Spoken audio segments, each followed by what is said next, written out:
Hi, welcome to week 2 of our course, and we are on lecture 2, part 1, the introduction. So, for this week, the overview of the course really is all about demystifying the evaluation process. As a educator, I know that this can be a very daunting task and pretty much a overwhelming experience where sometimes you're left with the feeling that what you're doing is not enough and then you don't know how to fix it. So in previous times I've shared my experiences with the evaluation process. My first 3 years were just horrible when it came to the evaluation, and also observations. It felt like anything that could go wrong would go wrong. My third year, I remember I had a student who I was giving away candy. I had like a store as a part of my classroom, and we had dollars for earning points.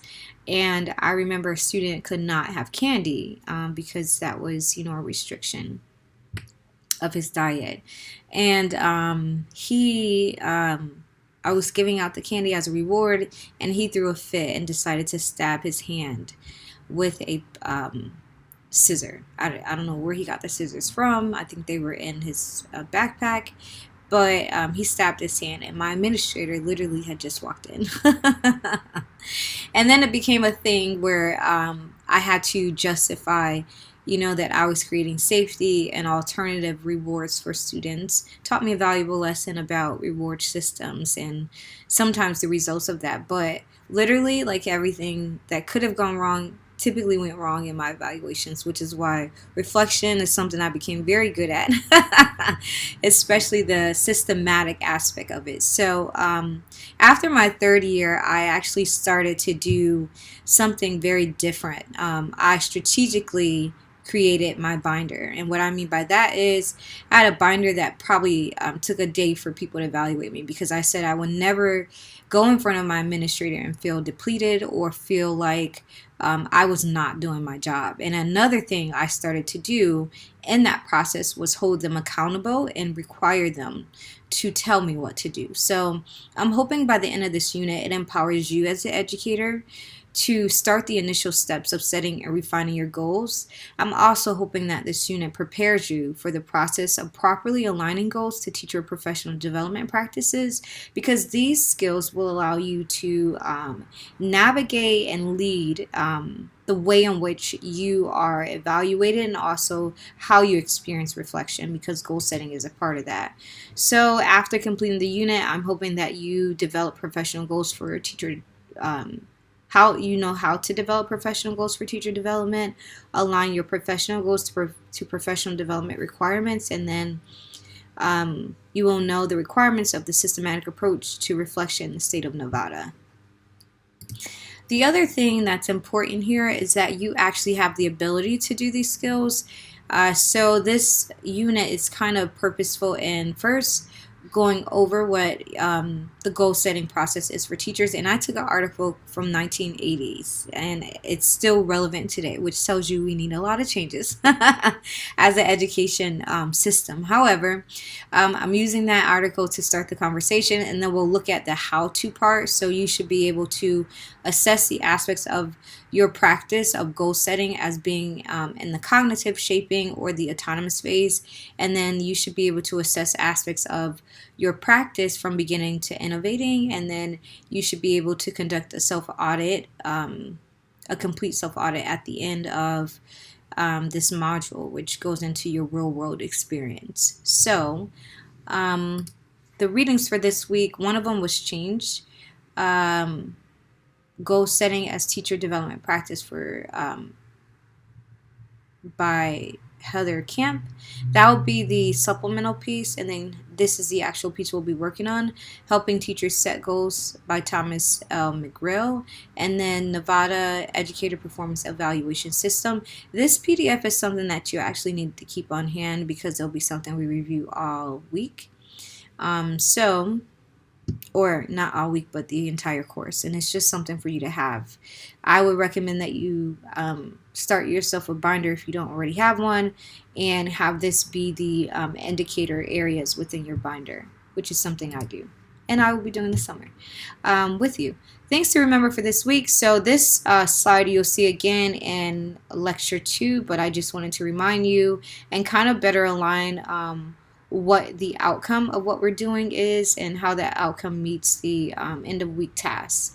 So this week is all about beginning the reflective practice. The end of a school year marks the beginning of the review process. Some of you probably think that marks the beginning of Wild Child, or as I would say, my exploratory area.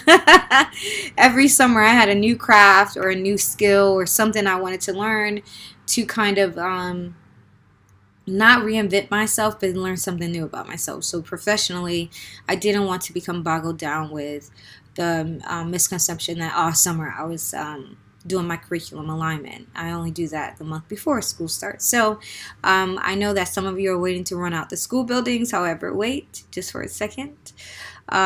You should do some type of evaluation of the goals that you have set or you had set, and then begin creating extensions of those, or start new ones that better align to your performance ratings. Also, by the end of this week, these are the tasks that are due. You have 3. So you will have a personal reflection 2, which helps you reflect on this year. You'll have a reading response, which helps you review the process of setting goals, and that's through your readings. And then you'll have the real world connection activity, which helps you to analyze your actual performance ratings and create 2 goals. So this will include the self-reflection that you assessment that you need to do.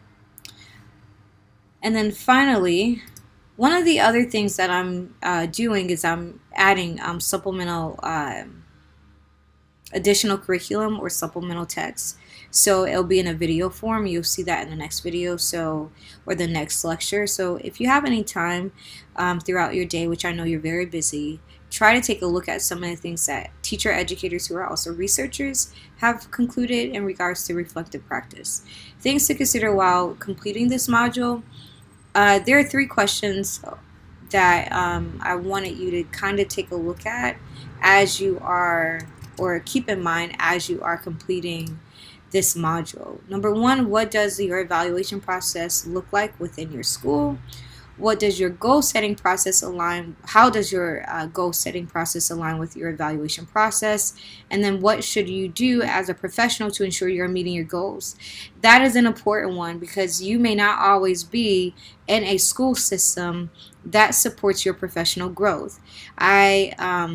The start of my career as an educator, I was at one school for a year and a half, and then I went into another district within the same state and was there at that school for 1 year because they had like a shortage. They did the numbers, and then they said, well, there's a shortage and they needed to decrease the English teacher positions.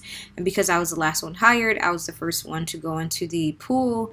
And then I was switched into another school, which I spent the last few years of my career within that school district, and then came here.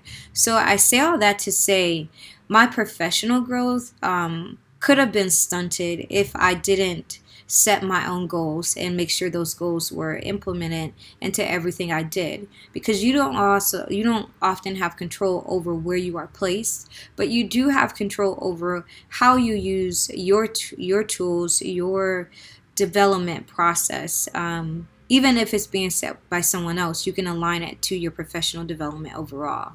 So I encourage you to consider these questions, and hopefully this review or this overview of the week to come helps you get started with the content of this week. Please let me know if you have any questions, and have a great day.